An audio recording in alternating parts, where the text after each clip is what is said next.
There's a yogic saying, master your breath, master your life. But on my journey to mastering my breath, I realized that 90% of people breathe in a way that causes and worsens their anxiety, lethargy, and overthinking. So by the end of this video, you'll know secrets of perfect yogic breathing, breathing exercises to reach perfect breathing, and how to alter your feelings using breath. Starting with why you should not take a deep breath. Breath here in the East is valued so highly that it's called pran, which literally translates to life or life force. Like most of the people, I never really cared about how my breathing was or how my breathing rate was. It was worsened and influenced by things like my diet, my environment, and my posture. Because my breathing rate was less than ideal, I used to function at suboptimal levels. It was very difficult to focus for a long period of time. It was difficult for me to regulate my own emotions, especially anxiousness. I was tired most of the time and I woke up feeling not rested. It was until I discovered this subreddit that was based on a scientific method of breathing that the way I perceived and looked at my breath transformed completely. Healthy breathing, according to the ancient texts and even modern science, is slow and relaxed breaths. In the Taoist tradition, there are 4 categories of breathing. The first one is you're breathing so heavily that people around you can listen to your breath. I call it breathing like an animal.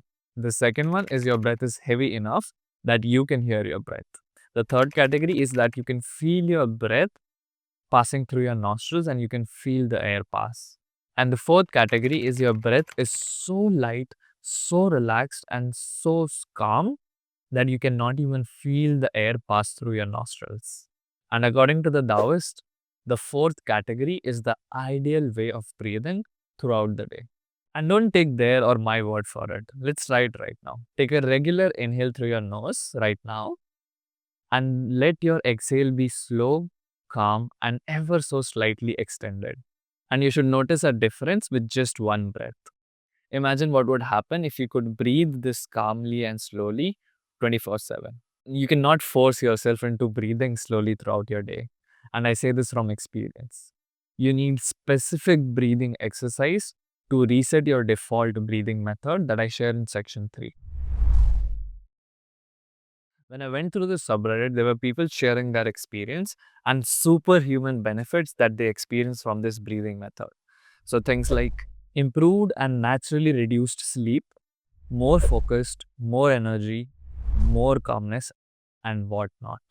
There's even research showing improved breathing correlates with a longer life. I was completely hooked to this method, but there's more to it than just slow breathing.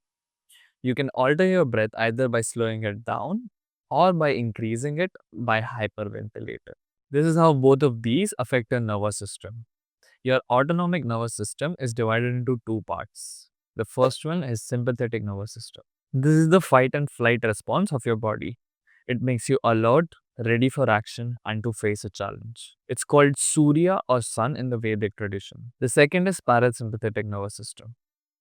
This is the rest and digest response of your body. It calms you down, it helps you heal and digest. It's called Chandra or moon in the Vedic tradition. So the yogis discovered that if you slow your breathing down, especially the exhale, it would activate the Chandra and you would calm down.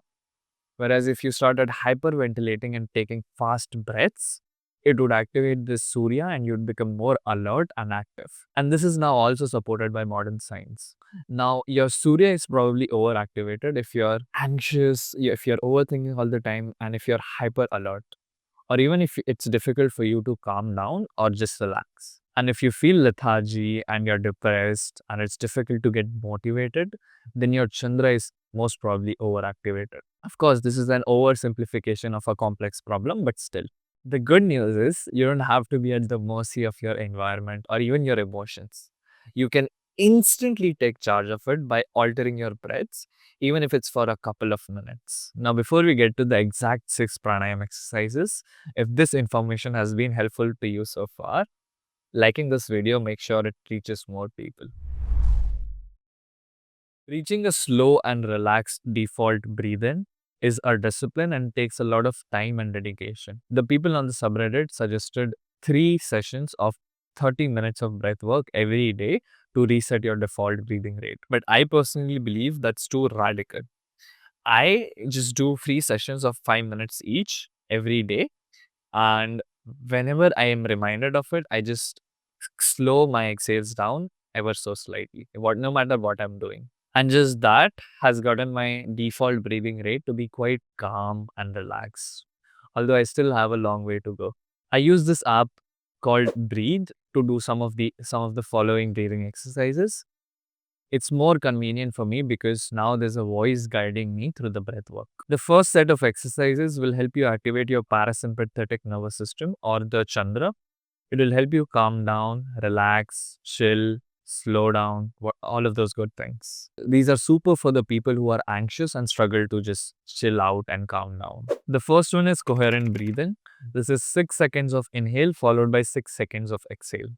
This works beautifully to calm you down and is one that I personally do daily before sleeping. The second one is what I call slow exhale breathing. It is 3 seconds of inhale followed by 6 seconds of slow, relaxed, extended exhales.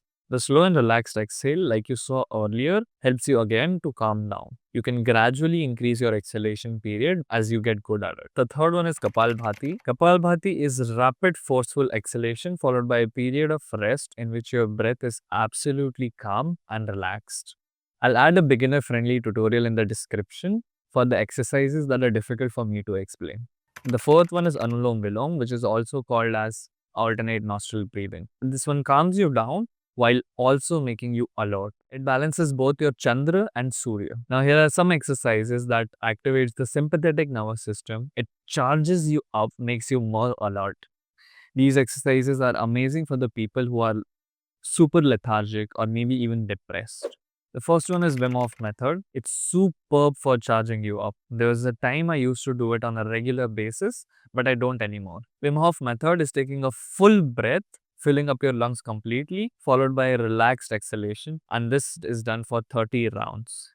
And then you hold your breath for as long as possible. You feel fucking amazing after just doing it once. There's a lot of research to back this method up, and it's amazing to reduce inflammation in your body. I'll link a guided video in the description. The second one is Bhastrika, which is forceful inhalation followed by a forceful exhalation. And this is repeated for 9 or 18 or 30 rounds with a hold at inhale at the end. This is also super for waking you up and energizing the body. Optimizing your breath is just a tiny part of this entire system I developed for holistically transforming your life.